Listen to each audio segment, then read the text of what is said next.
Hi everyone, welcome to day 2 of Psalm 46 verse 5.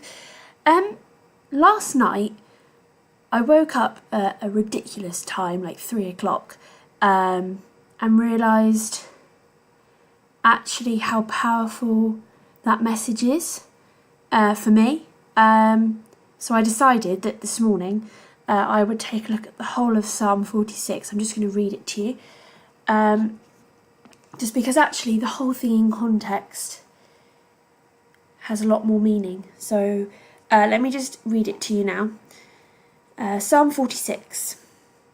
God is our refuge and strength, an ever-present help in trouble. Therefore we will not fear, though the earth give way and the mountains fall into the heart of the sea, though its waters roar and foam and the mountains quake with their surging. There is a river whose streams make glad the city of God, the holy place where the Most High dwells. God is within her, and she will not fall. God will help her at break of day. Nations are in uproar, kingdoms fall. He lifts his voice, the earth melts. The Lord Almighty is with us. The God of Jacob is our fortress. Come and see what the Lord has done, the desolations he has brought on the earth. He makes wars cease to the ends of the earth. He breaks the bow and shatters the spear. He burns the shields with fire. He says, "Be still and know that I am God. I will be exalted among the nations. I will be exalted in the earth." I'm reading from my NIV Life Application Bible, and they have themes for every psalm. And they've put that the theme for this one is God is always there to help, providing refuge, security and peace. God's power is complete and the ultimate victory is certain. He will not fail to rescue those who love him. I think the whole thing together just really shows us kind of that God is there no matter what. So one of my reasons for last night waking up is I really didn't feel very well. And recently I've been getting quite stressed with things quite easily, and actually knowing that God is going to be there for within me, in this context I know that the her in verse 5 is a city, but actually I'm not wrong when I say that God is within us as humans as well, in the form of the Holy Spirit. I think as well that at the end it says that God says, "Be still, know that I am God." That real sense of relief and just, really comes over you, because if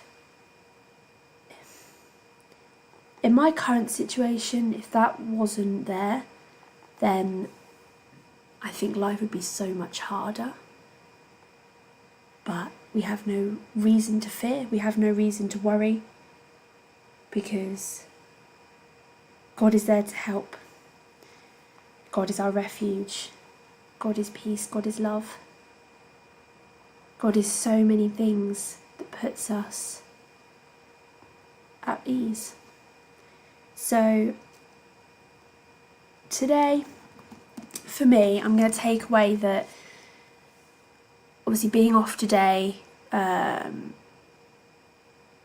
mainly due to stress, and that can cause me to not feel very well, I'm going to admit it. For me, God really is that refuge, and it's becoming more and more evident as I battle the stress, because there are so many things you can do to help yourself. So for example, I went and bought this book not long ago. It's really good. It helps me in terms of my earthly feelings. So for example, there's things like, what does happy look like? Well, originally I would have put things like a smiley face, Christmas, birthdays, presents. And then when I looked back at my Bible, I looked and thought, actually, when I was at my happiest part of my life, when I was kind of about 5 or so years ago, I think I was at one of the happiest points in my life. And I had God. God was involved a lot more in my life. And that's one of the reasons I've started doing this blog, really, is because I had my moment of coming away from God. I tried to do it on my own. And trust me, it's hard.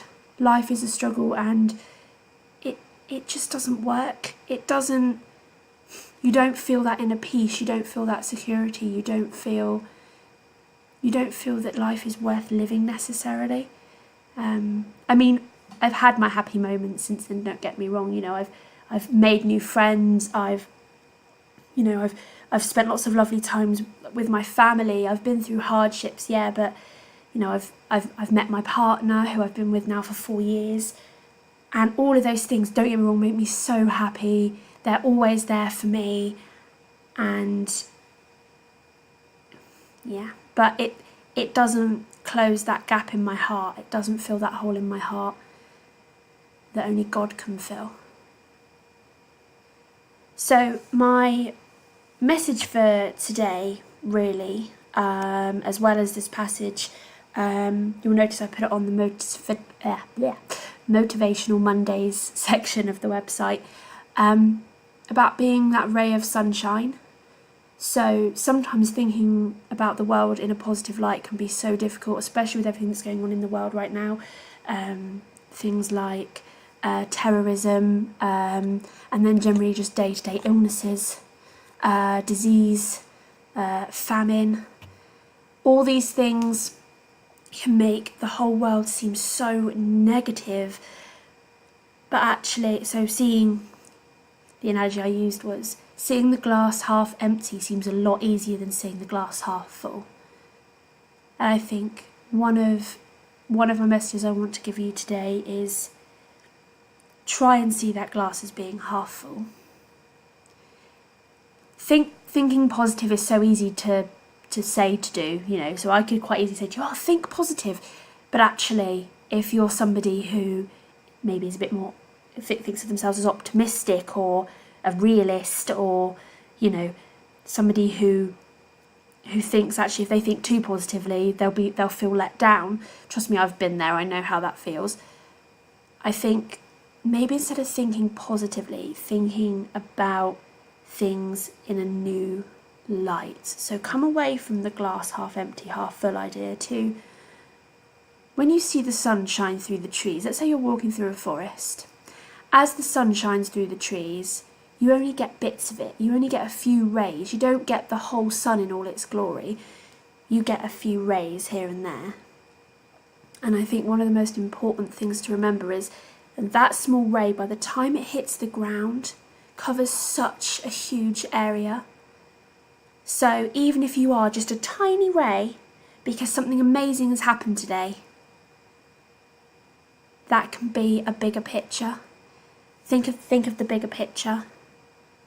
And actually, through those trees is a sunshine that's making the world turning, and has been created by the most amazing God, who loves us, who has given us that sun so we can live. And just, I can't really say much more. It's hard. I can't explain it any better than that. Just, think of your little ray of sunshine. And if the sun isn't shining that day, be the sunshine. So think of it as just doing a small thing, like your colleague is looking a bit depressed. Go and make them their favourite drink, a cup of tea, get them a piece of cake or a biscuit or a piece of fruit if they don't want to eat that. Because actually you don't know that for that person, that might be exactly what they needed. So being that ray of sunshine is part of being a visionary for God. I'm going to link it to my friend Heather's I Am project, in the sense that just going to work every day, even if you don't work for a church, you are being a visionary for God. Because Jesus can't be here to pick up all the broken pieces in a physical form right now. So that's what he needs us to do. He needs us to be the one that bathes someone's feet when they're weary and tired. We're the ones that need to feed the 5,000 when there's no food. So think about it as we are only one person. We are only us. But that's the thing. You can only be you. And that's amazing. Love yourself for who you are. Be that ray of sunshine. And that's it for today.